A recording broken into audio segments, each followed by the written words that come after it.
ప్రభుత్వాలు ప్రజలందరినీ సమానంగా పక్షపాతంగా లేకుండా రాగద్వేషాలకు అతీతంగా పరిపాలించినప్పుడే మహిళా సాధికారత సాధ్యమని ప్రముఖ న్యాయవాది వృద్ధుల కళ్యాణ రామారావు అన్నారు. శనివారం విశాఖపట్నంలోని కొమ్మాది శ్రీ చైతన్య ఇంజనీరింగ్ కళాశాలలో ఆంధ్రప్రదేశ్ మహిళా సమాఖ్య రాష్ట్ర స్థాయి శిక్షణా తరగతుల్లో మహిళా సాధికారత సవాళ్లు అన్న అంశంపై కళ్యాణ రామారావు మాట్లాడారు. రాజకీయ న్యాయం, ఆర్థిక న్యాయం, సామాజిక న్యాయం మహిళలకు అందించాలని రాజ్యాంగం పేర్కొందని చెప్పారు. రాజ్యాంగం అమలు చేయాల్సిన బాధ్యత పాలకులపై ఉన్నదని స్పష్టం చేశారు. సాధికారత అంటే స్వేచ్ఛ, సమానత్వం, విద్య, వైద్యం తదితర అన్ని అంశాలతో పురుషులతో పాటు మహిళలకు కూడా సమానంగా ఇవ్వడమేనని చెప్పారు. ఆధునిక మహిళలు సమాజాన్ని మార్చే దిశగా అడుగులు వేయాలని ఆకాంక్షం వ్యక్తం చేశారు. దీనికోసం అన్ని రంగాల్లో మహిళలు ముందడుగు వేయాలని సూచించారు. రాజ్యాంగం అందించిన సమానత్వపు హక్కు కోసం పార్లమెంట్ మహిళల కోసం చేసిన చట్టాలు అమలుకు కృషి చేయాలని పేర్కొన్నారు. అప్పుడే సామాజిక ప్రగతి సాధ్యమని గుర్తు చేశారు. అనంతరం భారతీయ చరిత్ర, సంస్కృతి వక్రీకరణలు అనే అంశంపై డాక్టర్ సిఎన్ క్షేత్రపాల్ రెడ్డి మాట్లాడారు. భారతదేశ చరిత్ర, సంస్కృతుల మతపరమైనవి కాదని అన్నారు. మానవ చరిత్రను ఒక జాతి చరిత్రగా చూడడానికి వీల్లేదని పేర్కొన్నారు. నేడు దేశాన్ని పాలిస్తున్న శక్తులు జాతి, మన దేశంలో దైవ నిర్మిత జాతి ఒకటి ఉందని, దాని ఊహలు, కట్టుకథలతో కూడిన వ్యాఖ్యానాలు చేస్తూ నిర్ధారించాలని చూస్తున్నాయని పేర్కొన్నారు. పురాణ కథల చరిత్ర కింద పరిగణలోకి తీసుకోలేమని పేర్కొన్నారు. చరిత్రను నిరూపించే క్రమంలో అనేక రకాలైన ఆధారాలు ఉండాలని, చరిత్రగా చెప్పాలని చేస్తున్న పాలకుల కట్టుకథలకు ఆధారాలు లేవని వివరించారు. ఆయన తమ అధికారం అడ్డం పెట్టుకుని భారతదేశ చరిత్రను పూర్తిగా మార్చివేయడం కోసం సత్యంపై అన్ని వైపుల నుంచి దాడి తీవ్రతరం చేస్తున్న క్రమాన్ని వివరించారు. ఇందుకు ముందుగా విద్యా వ్యవస్థను ఎంపిక చేసుకుని విద్యార్థుల మెదళ్లు ప్రభావితం చేయాలని చేస్తున్నారని వివరించారు. విద్యా వ్యవస్థలోకి మతతత్వాన్ని నింపడానికి పాలకులు చేస్తున్న కుట్రలను వివరించారు. ఈ ప్రక్రియకు 1960 నుంచే రాజకీయంగా ప్రయత్నాలు మొదలవగా నేడు మోడీ ప్రభుత్వం వేగంగా అడుగులు వేస్తుందని తెలిపారు. ఈ విషయంపై అన్ని వర్గాల ప్రజలు చైతన్యమై అభూత కల్పనలతో కూడిన మతతత్వ చరిత్రను దేశ చరిత్రగా మార్చే చర్యలకు వ్యతిరేకంగా గలం విప్పాలని కోరారు. అంతకుముందు మహిళా సమాఖ్య రాష్ట్ర పి దుర్గాభవాని మాట్లాడుతూ 5 రోజుల పాటు జరగనున్న శిక్షణా తరగతుల విశిష్టతను వెల్లడించారు. భారతదేశంలో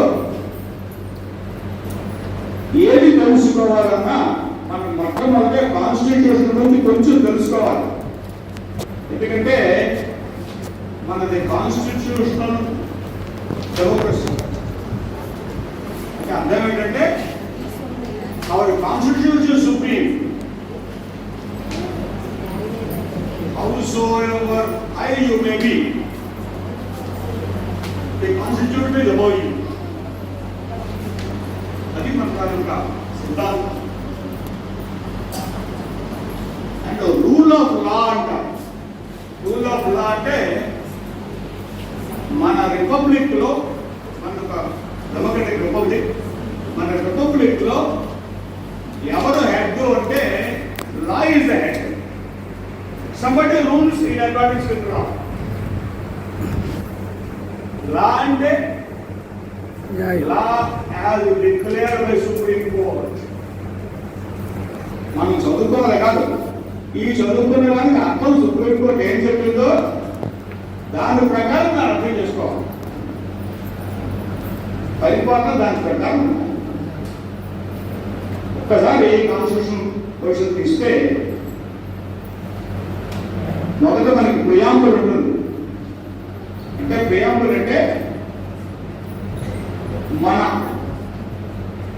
దేశపు విలువలు, ఏ విలువల కోసం, ఏ ఆదర్శాల కోసం ఈ రాజ్యాంగం రాసుకుంటామో అది ప్రియాంబుల్లో రాస్తారు. The ultimate goal, ideals of the constitution.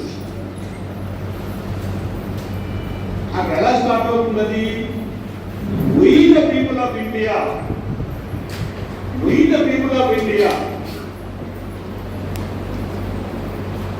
having joined the resolve to constitute India into sovereign, socialist, democratic republic, secular democratic republic, and we the people of India. అంటే రాజ్యాంగాన్ని ఎవరు రచించారు? We the people of India.